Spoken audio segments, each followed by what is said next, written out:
Hey, ladies and gentlemen, this is Carmine Sabia for Explain America, and Representative Marjorie Taylor Greene has just dropped a bombshell on the Biden administration and left them reeling. Before we get started, please make sure you like, comment, share, and subscribe. Those little things really help us out, and they help our channel continue to grow. Congress, including the Senate and the House, are debating renewing the FISA warrants, or the warrantless FISA adherence, where they can monitor foreign adversaries who call into the United States, possible terrorists. I'm actually not against this. I think this is actually a good thing. We're not talking about American citizens here. We're talking about foreigners who are possible terrorists, where time is of the essence. So I don't want you to actually get confused about what's happening here. Still, Marjorie Taylor Greene is one of the people standing in the way, and it looks like she's building a caucus of people who are going to stand in the way of this. I'm not sure if that's for the actual betterment of the country or not. I'll let you guys decide that. But I do want you to watch what she said about trusting the government. That part I do agree with.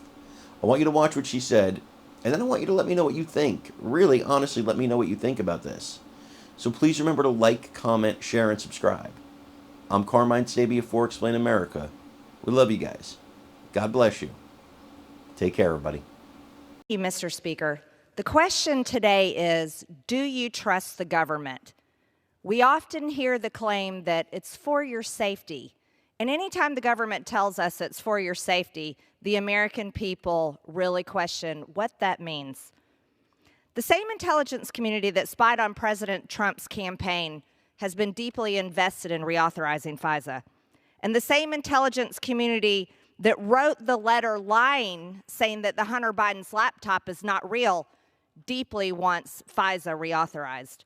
These are also the same people in the intelligence community that abused FISA and spied on hundreds of thousands of Americans. And I would argue they will continue to do it. These are also the same people who oppose the FBI having to get a warrant before they can search Americans' data. Yet we have a clause in this bill today that protects members of Congress and notified before they can search members of Congress data. It's always the rules for thee, but not for me.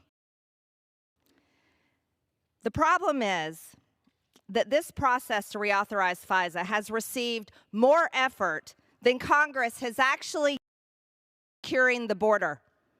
And if the government really cared about protecting Americans, then they would shut the border down and mass deport terrorists out of our country and criminal illegal aliens. But they're not doing that. No, they're telling us we've got to reauthorize FISA so the government can continue to spy on Americans. There's been a lot of games played here in the swamp this past week when it comes to authorizing this bill. We were even told on Wednesday that FISA was completely stopped. Yet here we are voting on virtually the same rule and virtually the same text. The only change has been from a 5-year sunset to a 2-year sunset.